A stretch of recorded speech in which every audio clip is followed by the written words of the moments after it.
Les députés de l'Assemblée législative de transition se sont réunis en séance plénière le vendredi 11 octobre 2024 à Ouagadougou. Lors de cette session, ils ont unanimement adopté une loi portant sur l'identification unique électronique de la personne physique.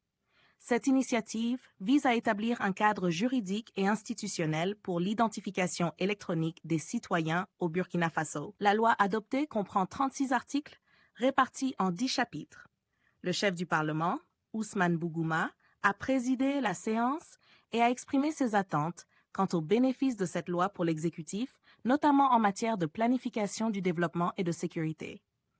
Il a souligné l'importance de cet identifiant unique permettant une meilleure gestion de la population et l'inclusion de tous les services.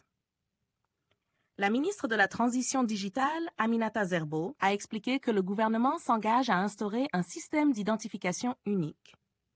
Ce numéro aléatoire sera attribué à chaque Burkinabé, qu'il soit à l'intérieur ou à l'extérieur du pays. Ce dispositif ne remplacera pas les autres documents d'identification, mais garantira l'unicité des données dans les bases de données. Les citoyens devront fournir des informations telles que leur nom, date de naissance, sexe et éventuellement leur numéro de téléphone et nationalité lors de l'inscription. Un aspect important de ce processus est qu'il vise à fournir une preuve d'identité aux 20% de la population qui n'en ont actuellement aucune. Ce justificatif sera délivré gratuitement, ce qui facilitera l'accès aux services sociaux pour les personnes vulnérables. Cela permettra également au gouvernement de disposer de données fiables sur la population. La ministre a souligné que, comme dans d'autres pays, ces données seront cruciales pour planifier des projets et programmes, ainsi que pour mettre en place des politiques de gouvernance efficaces. Elle a également assuré que des mesures seront prises pour garantir la sécurité des données sensibles.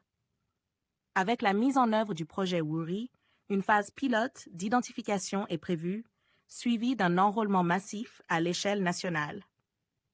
L'objectif est d'enrôler au moins 80% de la population.